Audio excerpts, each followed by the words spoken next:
मेरे प्यारे भाई और बहनों, आज लेक्चर में आगे बढ़ने से पहले आप मुझे बताओगे एक चीज। वो क्या?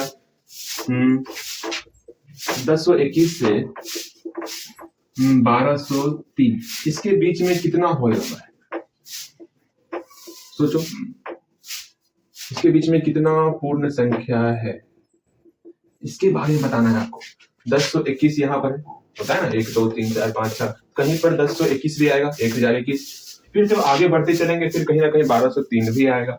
तो बताना है इसके बीच में कितना होल नंबर है। 1 है, 10 है, 15 है, 2000 है, 5000 है, कितना होल नंबर इसके अंदर है। जैसे अगर मैं बोलूं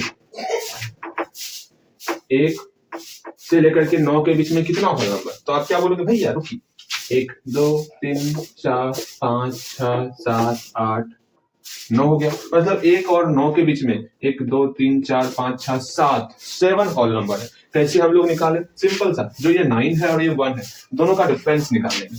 9 और 1 को घटा लेंगे, कितना हो गया? 8 हो गया।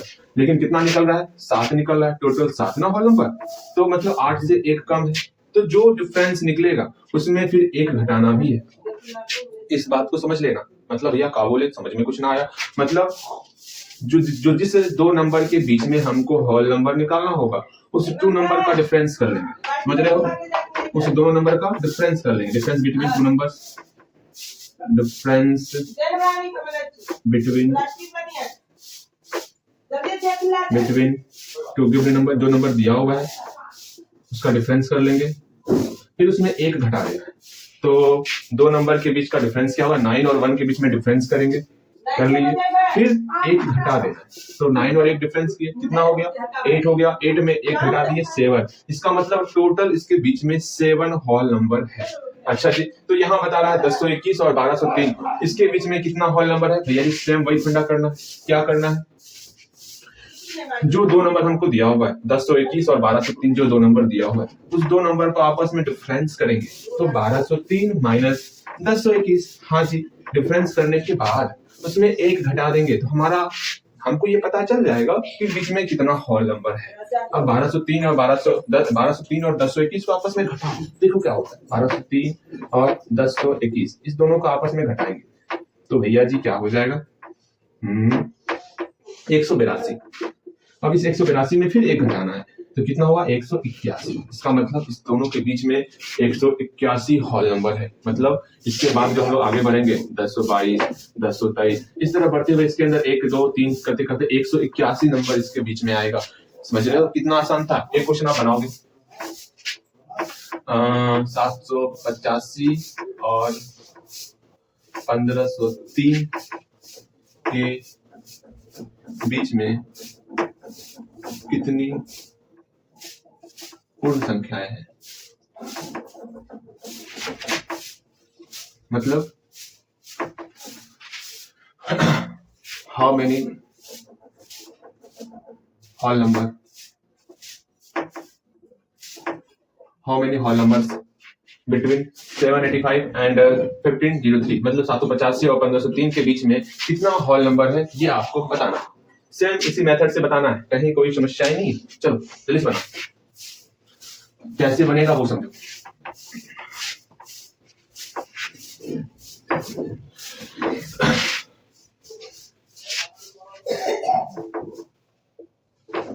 होल नंबर्स बिटवीन 785 एंड 1503, मतलब 785 और 1503 के बीच में होल नंबर कितना है वो निकालना है। तो क्या करेंगे? डिफरेंस बिटवीन 2 गिवन नंबर्स, इस दोनों को आपस में घटाना है। डिफरेंस बिटवीन 2 गिवन नंबर, जो नंबर हमको दिया हुआ उस दोनों को आपस में घटा डालेंगे। फिर से उसमें 1 घटाना है, ठीक है? तो इस दोनों को आपस में घटाओ, 1503 और 785 को आपस में घटाएंगे, फिर इसमें 1 घटा देंगे। तो घटाते हैं 1503 और 785 इस दोनों घटाते हैं तो भैया जी आपका निकल गया 8 1 7, ठीक। 718 फिर से 1 घटाएंगे, मतलब 717। इसके बीच में, इस दोनों के बीच में 717 पूर्ण संख्याएं होंगी। चलिए ये तो बस समझ में आ गया भैया जी, बहुत अच्छे से समझ में आया। इसमें तो कहीं कोई समस्या ही नहीं। हाँ जी, सिंपल सा एक काम करना है, दोनों जो पूर्ण संख्या हमको दिया हुआ उस दोनों को घटाना है और उसमें एक और घटा देना है, बस काम खत्म। अच्छा ये बताइए, ये देखो ये क्या है भैया जी, ये टीवी है। ऐसे टीवी बनता? ऐसे टीवी नहीं बनता। अच्छा लो अब टीवी बन जाएगा, अब टीवी बना अरे आयुष बोल देता होगा। हाँ यहाँ ध्यान दो, इस टीवी मतलब एक टीवी नहीं, कितना टीवी है यहाँ पर 20 टीवी है। ठीक, मान लो 20 टीवी का प्राइस जो है ना वो आपके पास है 22,000 रुपए। कितना रुपए है? 20 टीवी आप खरीदने जाओगे तो 22,000 रुपए लगेंगे। अच्छा बताना है आपको 20 टीवी नहीं खरीदना, आपको मात्र 12 टीवी ही खरीदना है, तो आप कितना रुपए पेड करोगे? सोचो, दिमाग लगाओ। अगर 20 टीवी का दाम 22,000 रुपए है लेकिन आपको 12 टीवी ही खरीदना है, तो आप कितना रुपए पेड करोगे? इसके बारे में बताना है। कुछ दिमाग चल रहा है कि नहीं चल रहा? हाँ सोचो तनी भैया जी, सोच तो रहे हैं, बहुत ज्यादा सोच रहे हैं। सोचना है। अगर 20 टीवी इसका दाम 22,000 रुपए है, क्वेश्चन को ध्यान से सुनना है। यदि 20 टीवी का मूल्य कितना है? 22,000 रुपए, तो 12 टीवी की कीमत बताएं। मतलब द कॉस्ट ऑफ 20 टीवी, मतलब अगर 20 टीवी का मूल्य जो है 22,000 रुपए है, तो हमको जो है 12 टीवी का कीमत बताना है। तो कैसे होगा समझना है। मूल्य वाले एरिया में जो मूल्य सबका होता है उसमें जो है, अगर 20 टीवी का कीमत कितना है? 22,000 रुपए। किस प्रकार करना है वो समझना है। अगर मैं बोलूंगा एक टीवी का कीमत क्या होगा, समझना। अगर ये मेथड समझ में आ गया ना तो समझना कभी दिक्कत नहीं होगा। अगर 20 टीवी 22,000 रुपए का आता तो एक टीवी पे लिखा, कोई भी दिया हुआ हो, किसी कोई भी वैल्यू दिया हुआ हो, हम लोग फर्स्ट ऑफ ऑल उसका एक का मान निकालेंगे। एक में कितना होता होगा? यहाँ पर 20 का दिया हुआ है तो हम सोचेंगे आखिर एक टीवी खरीदते तो उसमें कितना रुपए हमको पेड करना होता, तो एक टीवी में कितना पेड करना होगा। क्या इस दोनों को गुना कर दे? मतलब अगर गुना करते तो कितना होता भैया जी? अगर गुना करते 44 1 2 3 4,40,000, तो मतलब 20 टीवी में 22,000, एक टीवी में 4,40,000। कभी होता है ऐसा? नहीं होता। इसका मतलब जब हम लोग एक वस्तु का मान निकालेंगे तो हमेशा मूल्य वाले क्वेश्चन में भाग देना होता है। एक वस्तु का मान निकालते इसमें हमेशा भाग देना होता है। गुना करेंगे तो और पैसा बढ़ ही जाएगा ना। जितना कम सामान खरीदेंगे उतना कम रुपया लगेगा। 20 सामान खरीद रहे थे तो यहाँ 22,000 रुपए लग रहे थे। एक सामान खरीदेंगे इससे कम रुपया लगेगा। कम मतलब गुना नहीं करना है, भाग करना है। इस बात को पहले दिमाग में डाल लो। अगर जैसे हम सामान का वैल्यू कम करेंगे मेरा प्राइस भी कम हो जाएगा, तो यहाँ गुना ना होके पहले भाग। इसका मतलब 22,000 में 20 से भाग कर देंगे और जैसे ही भाग करेंगे हमारा एक टीवी का मूल्य निकल जाएगा। कितना निकलेगा? जैसे ही एक टीवी का मूल्य निकल गया, जैसे मान लो एक मार्कर का ही मूल्य अगर 1100 रुपए होता, अगर 12 मार्कर खरीदना होता तो 12 गुना 1100 करते। बिल्कुल सही। इसलिए यहाँ पर 12 टीवी का मूल्य कितना होगा? इसका मल्टीप्लाई 12 से कर देंगे। किस प्रकार बनाना है वो समझो, ये तो समझने के लिए होगा। बनाना किस प्रकार वो समझना है। देखो सॉल्यूशन, चूंकि the cost of 20 TV, 20 TV का मूल्य कितना है? 22,000 रुपए। इसलिए द कॉस्ट ऑफ 1 टीवी, एक टीवी का मूल्य कितना हो जाएगा? इस 22,000 में से 20 से डिवाइड करेंगे। क्यों डिवाइड किया पता है ना? हाँ डिवाइड इसलिए किए क्योंकि एक टीवी की संख्या घटाए तो प्राइस भी घटेगा। यहां से हमारा 1100 निकल गया, 1100 रुपए निकला। बिल्कुल सही। हमको कितना टीवी खरीदना था? हमको 12 टीवी खरीदना था। इसलिए द कॉस्ट ऑफ, ये आप लिखोगे। अच्छा लो, द कॉस्ट ऑफ कितना है? 12 टीवी। तो हम लोग इस दोनों का मल्टीप्लाई करेंगे। एक मार्कर की कीमत पता है तो 12 मार्कर, दोनों का मल्टीप्लाई 1100 गुना 12 कितना हो जाएगा? 13,200 रुपए हमको पेड करना होगा।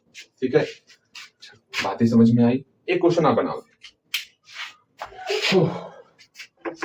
समझना। एक बार मैं फिर से बताता हूं। जब मूल्य की बात होगी तब हमेशा एक वस्तु का मान निकालने में भाग होगा। ठीक, अगर दिन की बात होगी तब एक वस्तु का मान निकालते इसमें गुना होगा। ये बात ध्यान में रखना है आपको। भैया दिन वाले क्वेश्चन तो बना ही नहीं है। अच्छा बनाएंगे, आराम से बनाएंगे, घबराना नहीं। देखो दिन वाले क्वेश्चन भी देख लेते हैं, लेकिन उससे पहले आप यहाँ पर एक सवाल, अच्छा ये बन जाएगा। अच्छा एक क्वेश्चन बनाओ आप। अगर 16 टीवी का कीमत ये दिया हुआ है तो आपको बताना है 7 टीवी का कीमत कितना है। इसको बनाओ पहले, तब उसके बाद हम लोग चलेंगे, ठीक है। अगर 16 टीवी का कीमत दिया हुआ है 22,000 रुपए है, तो 7 टीवी का मतलब 7 टीवी का कीमत क्या होगा, द कॉस्ट ऑफ 7 टीवी, ये आपको बताना है। 7 टीवी से चल आगे चलते हैं हम लोग। अब हम लोग देखेंगे डे वाले क्वेश्चन को किस प्रकार करना है। उसके बाद हम लोग 7 क्वेश्चन लेंगे बनाने के लिए, बस ये काम करना है, ठीक है। ध्यानपूर्वक समझना है सारी बात। सोचो, यदि आप सब दोस्त मिल करके, इसका एक नाम रख देते हैं, क्या नाम रख देते हैं, मान लो आप और आपके दोस्त सब मिल करके 7 दोस्त, मतलब 7 मेंबर है वहां पर। तो 7 व्यक्तियों द्वारा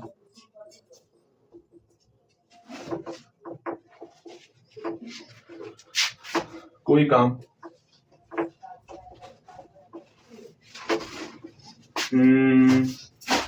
7 व्यक्ति के द्वारा कोई काम जो है 420 दिन में होता है। कितना दिन में करते हो तुम लोग? 7 व्यक्ति मिल करके किसी काम को 420 दिन लगता है काम करने। तो बताना है, अगर आपको और आपके साथ एक भाई, मतलब 2 व्यक्ति, तो 2 व्यक्तियों के द्वारा उसी काम को करने में कितना दिन लगेगा? उसी काम को करने में कितना दिन लगेगा? सोचो क्या करना है। मतलब कोई काम कर रहे हैं, 7 व्यक्ति के द्वारा कोई काम कर रहे हैं, 420 दिन लगता है, ठीक है। तो अगर 7 व्यक्ति की जगह पर उसी काम को 2 व्यक्ति करता, उस काम को करने में कितना दिन लगेगा, इसके बारे में बताना है। मान लो यहाँ पर हमको एक कुआं खोदना है, ठीक है।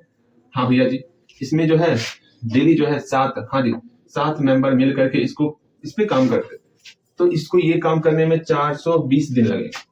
अगर 7 मेंबर को हटा दिया जाए, इसी काम को अगर बस 2 मेंबर के हाथ में सौंप दिया जाए, बस 2 मेंबर के हाथ में, एक आपका भाई, भैया जी हम काम थोड़े करेंगे, हम तो लड़ते रहेंगे दिन भर। काम अगर करना हो तो कितना दिन लगेगा, इसके बारे में बताना है। तो सोचो क्या करना है, किस प्रकार करना है, उसको समझना है। समझिए,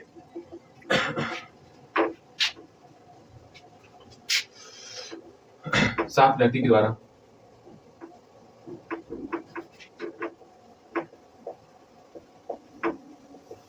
काम करने में लगा समय, काम करने में समय लगेगा। कितना समय लगेगा? 420 दिन लगेगा। हाँ भैया जी 420, मतलब 7 व्यक्ति के द्वारा काम करने में 420 दिन लगेगा। हमको 2 व्यक्ति का निकालना है। तो सोचो, समझना, अगर 7 व्यक्ति मिल करके किसी काम को 420 दिन में करना है, आप खुद अपना दिमाग लगाओ। अगर ये सारा काम मैंने बताया ना, प्राइस वाले मूल्य में हम लोग पहले एक वस्तु का निकालते थे, उसी तरह यहाँ पर 7 व्यक्ति काम कर रहा है, तो पहले हम लोग एक व्यक्ति का निकालेंगे। आखिर वो कितना दिन लगाएगा? सोचो, एक व्यक्ति कितना दिन लगाएगा, दिमाग लगाओ। अगर 7 व्यक्ति मिल करके 420 दिन लगाता किसी काम को करने में, एक व्यक्ति कितना दिन लगाएगा?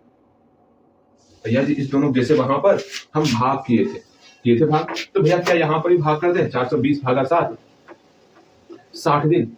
मतलब जैसे व्यक्ति का संख्या, मतलब आप ही सोचो ना, मतलब आपको पढ़ना है, 7 लोग मिलकर 420 दिन में किसी किताब को पढ़ रहे हैं, या समझो ना आपको बोरी उठाना है, 7 आदमी है, ट्रक खाली करना है, ट्रक को 7 घंटे में खाली करते 7 आदमी मिलकर के। अगर एक आदमी के ऊपर सब छोड़ दिया जाए कि आपको एक आदमी को ही पूरा ट्रक खाली करना है, तो कितना दिन लगेगा? क्या 1 घंटा लगेगा? बिल्कुल नहीं भैया जी। सोचो, दिमाग लगाओ, दिमाग अगर खो रहा है दिमाग लगाओ। मान लो इस ट्रक में जो है बहुत सारा बोरी भरा हुआ है, ठीक है, इस ट्रक से बोरी को निकालना है, और 7 लोग मिल करके इस ट्रक से बोरी निकालते हैं, और मान लो उसको 7 घंटे का समय लगता है। कितने घंटे का? 7 घंटे का समय लगेगा। अगर वही ट्रक की बोरी एक व्यक्ति के ऊपर सौंप दी जाए कि आपको ही सिर्फ खाली करना है, तो क्या कितना दिन लगेगा? क्या दोनों को डिवाइड करना है? 1 घंटा लगेगा? बिल्कुल नहीं लगेगा। तब इस दोनों को मल्टीप्लाई कर देंगे। 49 घंटा लगेगा एक व्यक्ति को ट्रक खाली करने में। मतलब यहाँ पर इस दोनों को क्या करना है? मल्टीप्लाई करना है। मैंने पहले वहां कहा था मूल्य वाले में गुना और दिन सब वाले में हम लोग क्या कर, मूल्य वाले में भाग करना है और दिन वाले में गुना करना है। हम लोग भी उल्टा बोलने लगते हैं। बताइए क्या हो रहा है आजकल? चलो यहाँ ध्यान दो। तो यहाँ क्या करोगे समझना है इस चीज को। अगर 7 व्यक्ति 420 दिन में, तो एक व्यक्ति उसी काम को इस दोनों को क्या करना है? मल्टीप्लाई या डिवाइड। भैया जी काम करने की बात करें तो एक व्यक्ति उस काम को और अधिक दिन में करेगा, तो इस दोनों को मल्टीप्लाई करना है। 420 गुना 7। ठीक, तो यहाँ क्या होगा? इस दोनों को मल्टीप्लाई कर दें। 2940 दिन लगेगा। हाँ जी 2940 दिन लगेगा। अगेन 2 व्यक्ति की बात करेंगे। 2 व्यक्तियों द्वारा उसी काम को करने में कितना दिन लगेगा? भैया जी 2 व्यक्तियों द्वारा उसी काम को करने में, अब वहां पर 2 व्यक्ति आ गया, अब तो कम दिन लगेगा ना। मतलब यहाँ पर गुना नहीं, यहाँ पर भाग करना। एक बार गुना हो चुका है फिर भाग होगा। 2940 भागा इस 2 से भाग कर देगा तो 1470 दिन लगेगा। कितना? 1470 दिन। इतना दिन लगेगा। ध्यान समझना, पहले हम लोग गुना किए फिर हम लोग भाग किए, और प्राइस वाले में पहले हम लोग भाग करते थे फिर हम लोग गुना करते थे। इतना समझना है आपको, इतना सब बात समझ लेना है। चलो और से रेगुलर रिवीजन होते रहेगा। अब हम लोग 7 क्वेश्चन की तरफ पढ़ेंगे। पहले इसको बना लेते हैं। तो 7 व्यक्ति हो गया, इसलिए एक व्यक्ति के द्वारा काम करने में समय लगेगा। पूरा लिखना है आपको। कितना होगा? 420 गुना 7। इतना दिन लग जाएगा। हाँ भैया जी, इसलिए 2 व्यक्तियों द्वारा उसी काम को समय लगेगा। कितना? जो है 420 गुना 7 बटे हम लोग 2 से डिवाइड कर लेंगे। 2 दूनी 4, 210 0 7 1470 दिन। 1470 दिन लगेगा। अब यहाँ पर 7 क्वेश्चन लेना है, उसके बाद यहीं तक काम, यहीं तक क्लास लेगा। इसको अच्छे से समझ लो, बढ़िया ढंग से समझ लो। समझ में नहीं आएगा तो बोलना है समझ में नहीं आया, फिर अगले दिन इस पर और अच्छे से बात करेंगे। ठीक है, चलो हम लोग अपने 7 क्वेश्चन की तरफ बहुत तेजी से आगे बढ़ते हैं।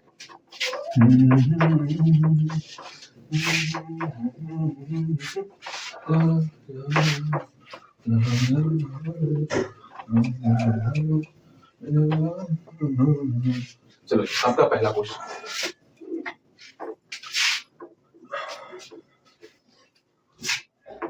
यदि 9 व्यक्तियों द्वारा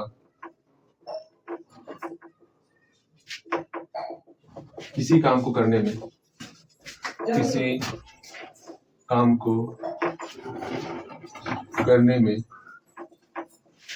45 दिन लगता है,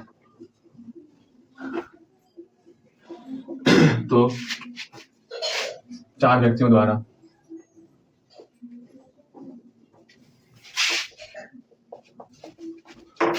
उसी काम को करने में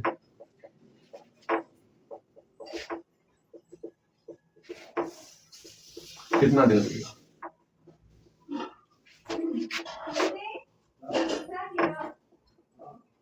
ये मार्कर से लिखने में नहीं आता है। तीसरा टाइम चलो कोई। सेकंड क्वेश्चन, अगर हमको डिवाइजर दिया हुआ है, डिवाइजर हमको दिया हुआ है कितना? 40, और डिविडेंड नहीं पता, रिमाइंडर दिया हुआ है, रिमाइंडर दिया हुआ है कितना? 13, और कितना? 13 दिया हुआ है, और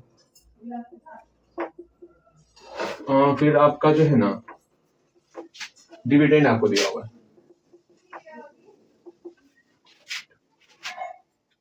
ठीक है, डिविडेंड कितना दिया? डिविडेंड होगा ना, डिविडेंड आपको दिया हुआ है 83 दिया हुआ है। तो आपको भागफल बताना है। अब ये मत पूछना भागफल किसको कहते हैं, जानबूझ करके हम लोग भागफल लिखे। आपको हिंदी ही पता होना चाहिए, हिंदी भी क्या होता है, भागफल किसको कहते हैं, मतलब सबका आपको, ये आपका भाजक हुआ, ये शेषफल, ये भाजक, तो भागफल का इंग्लिश क्या होगा ये आपको सोचना और बनाना। नहीं जानोगे तो गलती आपका होगा। तीसरा क्वेश्चन, 4 अंकों की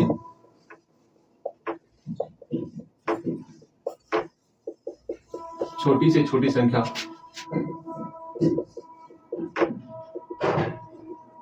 ज्ञात करें जो 7 से विभाज्य हो।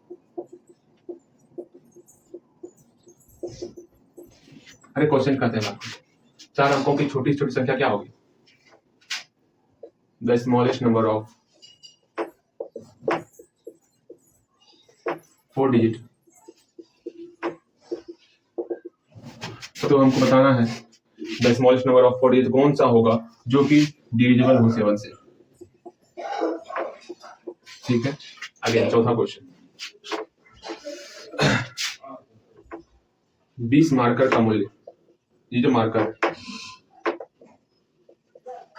20 मार्कर का मूल्य 500 रुपए, तो हमको 13 मार्कर खरीदना है। 13 मार्कर का मूल्य बता दो।